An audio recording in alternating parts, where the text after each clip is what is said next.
ये राहुल गांधी किस मुंह से संविधान लेकर के घूम करके जनता को बेवकूफ बनाने का काम कर रहे हैं। किसी भी संविधान की आत्मा उसका प्रियम्बल होता है, प्रस्तावना होती है। और याद रखना, बाबा साहब भीमराव अंबेडकर ने 26 नवंबर 1949 को जो संविधान का ड्राफ्ट तैयार किया था, जो संविधान भारत की संविधान सभा को सौंपा था, उस संविधान सभा में प्रस्तावना में 2 शब्द नहीं थे, सेकुलर शब्द भी नहीं था और सोशलिस्ट शब्द भी नहीं था।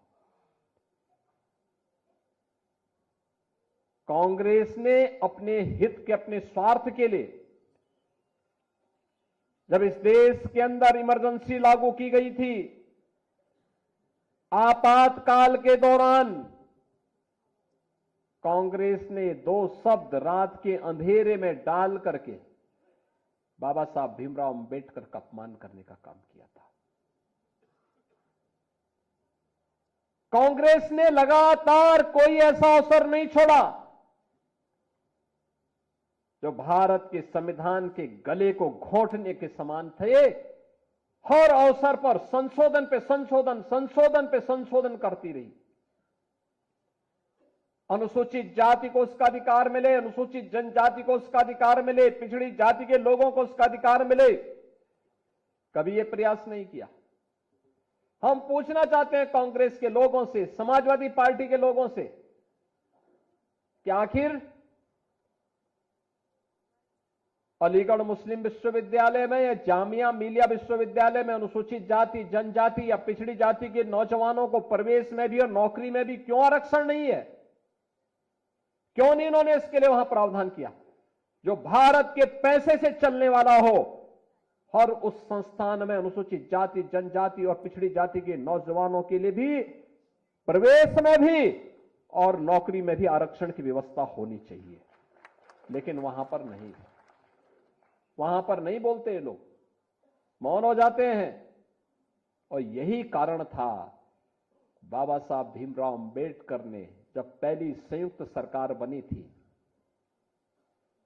और संयुक्त सरकार बनने के बाद जब उसके उपरांत पंडित नेहरू की द्वारा बनाई गई उस नेतृत्व में चल रही सरकार के कृत्यों को देख करके बाबा साहब भीमराव अंबेडकर ने उस समय इस्तीफा दिया था और कहा था, यह सरकार मेरी योग्यता के अनुसार कार्य नहीं ले रही है।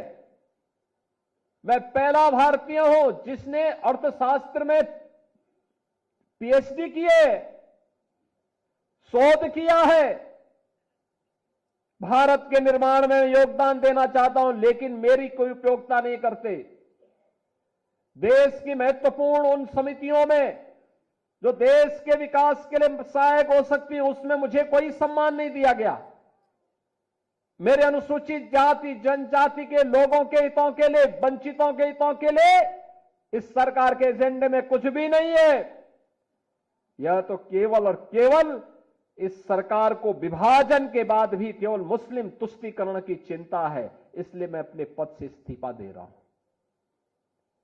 यह कहते हुए इन्होंने इस्तीफा दे दिया था। और कांग्रेस की हर कृत्य वही है आज भी, तनिक भी उसमें कुछ बदला नहीं है।